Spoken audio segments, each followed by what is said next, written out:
There are people everywhere, and there is no silence until late at night when all the visitors are gone, and we are finally left alone. No place to plant or hunt, no mountains or rivers. Their houses are tall as trees, and so many tiny suns light up the night. Yet of the many things that I have seen, there are very few that we would want with us in our mountains.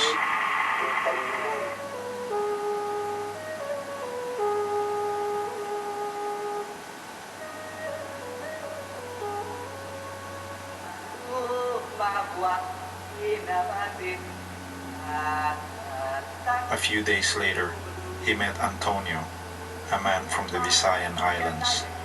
Antonio spoke in a dialect he understood. Antonio had told Marcod that the Visayans were brought over here to represent the higher caste of Filipinos. Many of these Visayans wanted to return home, but the authorities would not permit it. He said these men were imprisoned in the cuartel building. Antonio warned Marcod to stay away from the scouts who guarded the building. They can't be trusted, he said, even if they speak your language.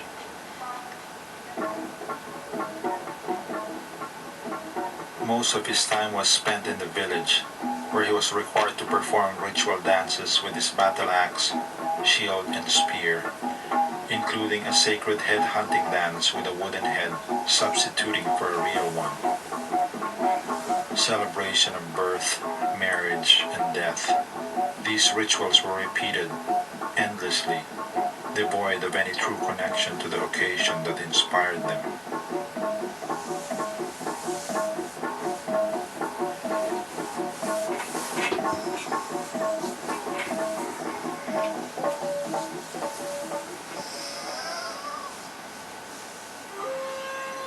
The days dragged on. For his efforts, he was given a few dollars a month, which he used to buy gifts for his wife at home, who was heavy with child. He grew weary. He longed for his village in the mountains.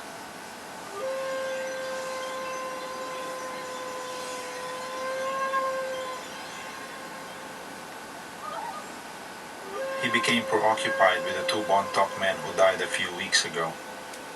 He could not remember exactly when they disappeared. His sense of time had changed, each day dissolving into the next. Where would they get buried, he wondered. He knew that it was important for the family of the deceased to perform the funeral ritual, as they have always done. He suspected that something was wrong, because as the weeks passed, he never saw the bodies again. The relatives of the dead men mourned for them, surrounded by the public that had no knowledge of what had happened. The festivities of the fair continued around this pocket of grief, the everyday spectators oblivious to the private pain that unfolded in front of them.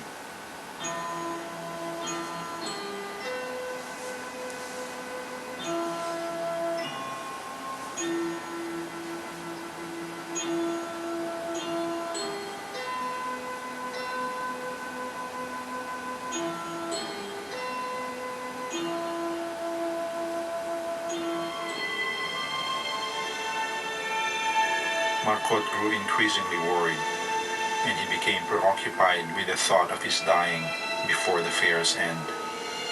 He did not want to disappear like the two men he knew. Even now, no one in the reservation knew what had happened to the bodies. He was very afraid that he might face a similar fate.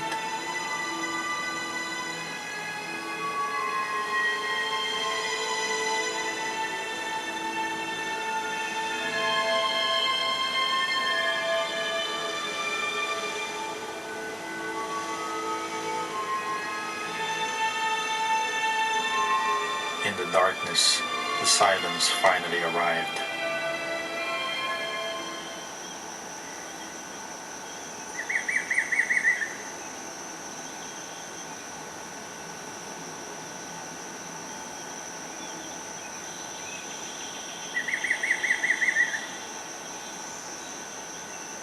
He saw a place beyond the fairgrounds that carried the sounds he knew so well.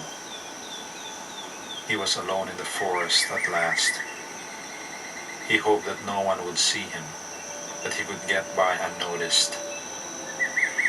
He walked for hours, darting in and out of the shadows whenever he heard someone.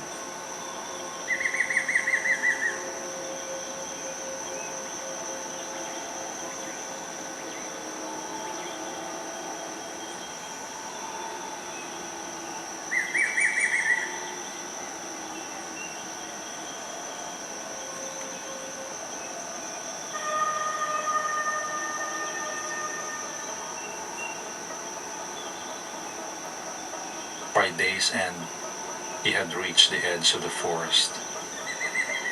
He fell into a deep sleep, and when he came to, there were men whose faces he could not make out.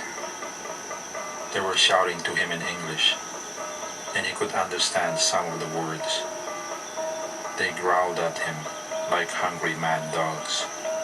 He felt the fire in their eyes. They started hitting him with their dark shiny sticks, then their fists, and their blunt heavy shoes. It was strange not to feel the pain of their blows. Before he lost consciousness, he recognized one of their faces.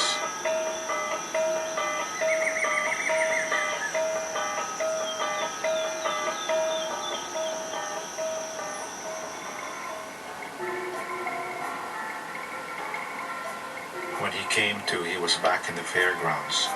For several weeks he was confined in separate quarters. Every day, the same man stood guard. He struggled to remember where he first saw him.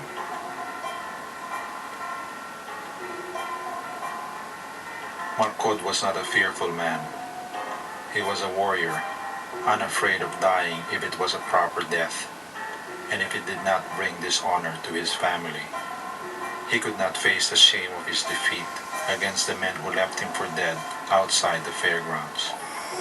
He wanted to avenge his loss of face, to regain the respect of the elders in his clan. He vowed to take a head, even if he knew that it was strictly forbidden in this land. After all, the white man broke the law of his people by not returning the bodies of his brothers. Secretly, he kept his rage within. He thought of the brown-skinned man in uniform who guarded his jail. He felt pity and contempt for him. He did not know his name, but he knew that this man's soul had been bought by the white man.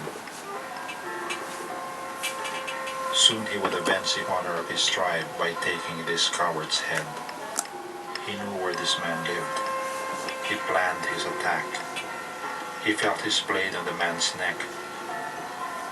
He saw the man's headless body being carried on a stick back to the tribe that would bear this shameful death for the generations to come.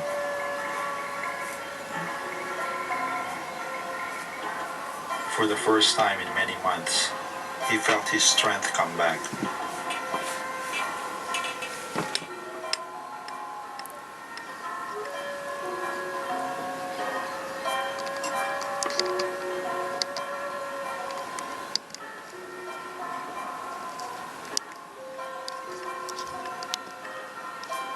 He heard the river of his home as he washed the enemy's blood from his blade. As he traveled the familiar paths, he felt the earth beneath him.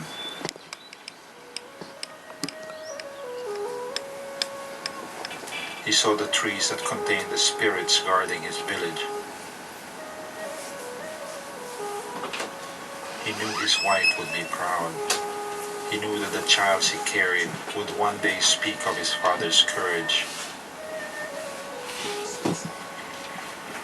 He knew that his story would continue and that his honor would live on.